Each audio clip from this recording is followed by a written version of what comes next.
Fritzology TV. Hello guys! Welcome to my channel. It's me again, your ka-travel Fritz RV. Samahan niyo ako sa panibago nating travel journey dito lang sa Malaybalay, Bukidnon. Kaya ano pang hinihintay natin guys? 3, 2, 1, let's go!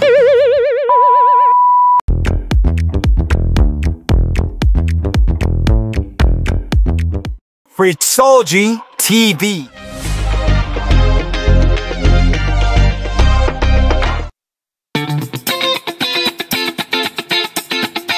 Ang lungsod ng Malaybalay, nakabisera ng lungsod ng Bukidnon, ay nasa gitnang bahagi ng lalawigan.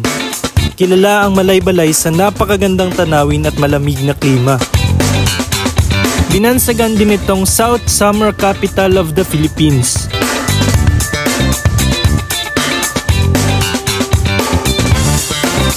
Teka, bago muna tayo gumala at mag-enjoy dito sa Malaybalay, ay kumain muna tayo dito sa napakasarap at napakadaming pagpipilian ng mga street foods.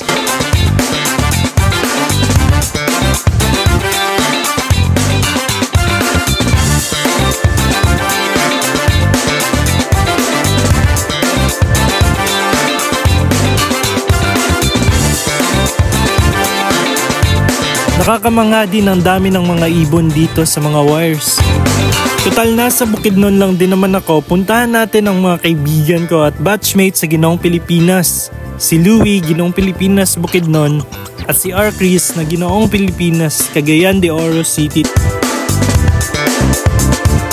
Louie, tagang raket dre. Ya, tagang tiga. Unsa kadayo? Mga 30 days. 30 minutes. No, mga 30 minutes na. Kain lang din kami muna saglit dito ng dinner namin sa inasalan guys para makapag-usap pa and makapag-bonding.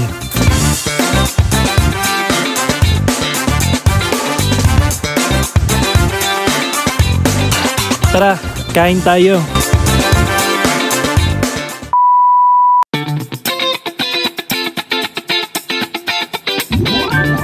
Fritzology TV.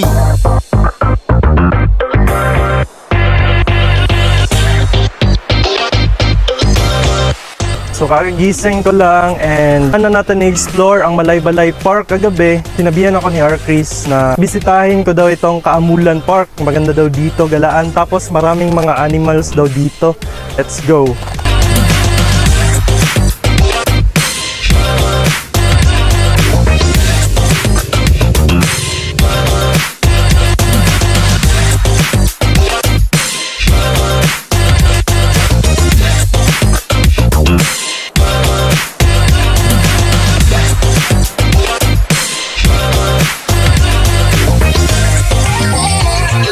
Wait lang, yun na nga, nagutom na naman ulit. Kain muna tayo saglit bago tayo magpatuloy gumala guys.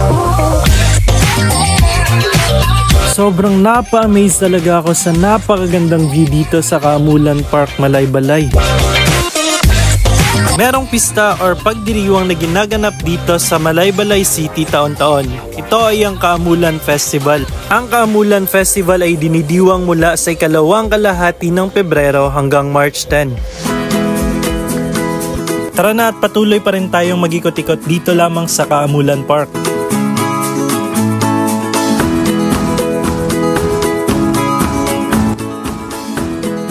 Sobrang amazing ng lugar dito and sino ba naman mag-expect may ganito dito sa mismong syudad ng Malaybalay City. Kudos sa Malaybalay kasi na-preserve nila yung nature na ganda. Ano ba namang hindi mag-enjoy, merong street foods, meron pa daw zoo doon.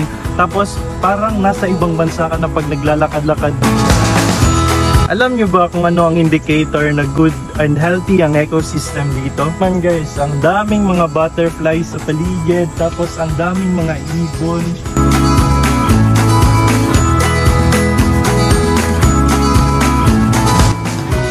Guys, if ever nabibisita kayo or gagala kayo sa mga ganitong lugar, please lang din, responsible lang sa mga basura na tinatapon natin kahit saan guys. Hindi naman mahirap magtapon sa mga tamang lagayan or if wala mang basura sa paligid, kaya naman natin itago muna sa ating mga bulsa.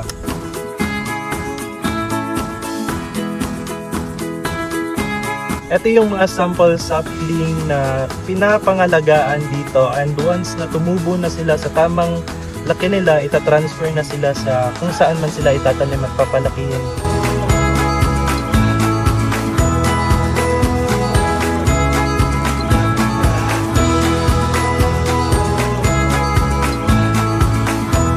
Meron din ditong playground na swak at tiyak may enjoy ng mga kids.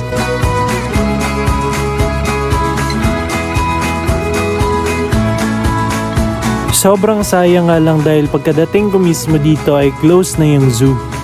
Ang entrance fee dito ay 20 pesos sa adult, 5 pesos naman sa children, at free na ang entrance fee sa 5 years old below.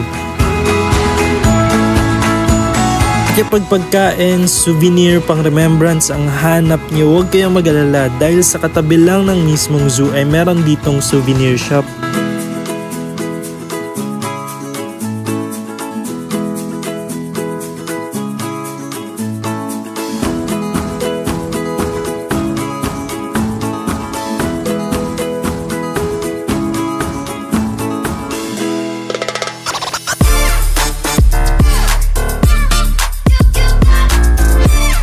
Meron din kayong mabibiling iba't ibang flavor ng jam, kagaya na lamang ng mango jam, langka jam at pineapple jam.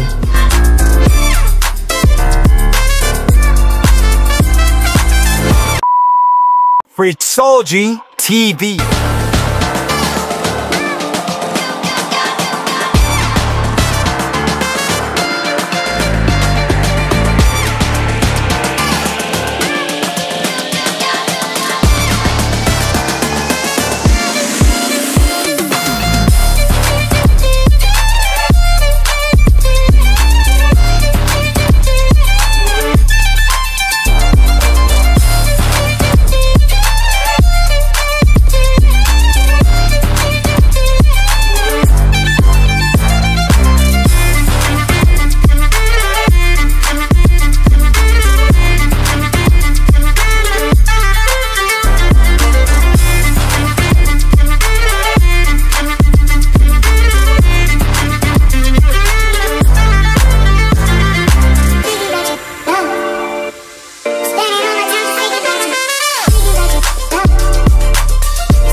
Na po nagtatapos ang ating panibagong travel journey dito sa Malaybalay City, and I hope na na-enjoy nyo yung iba't ibang mga lugar na napuntahan natin, and na-enjoy nyo rin dito sa Kaamulan Park. Gusto nyo mag-relax dito guys, if gusto nyo mag-soul search, mag-picnic kasama ang family nyo, and sobrang worth it. Tapos imagine, free lang yung entrance dito sa park guys, and sa zoo sobrang mura lang naman. Kita-kits na lang tayo ulit next vlog guys. Samahan nyo ako ulit sa panibago naman nating travel journey.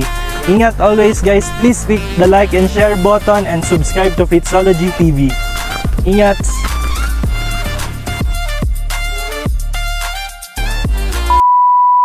Please subscribe to Fritzology TV. Fritzology TV.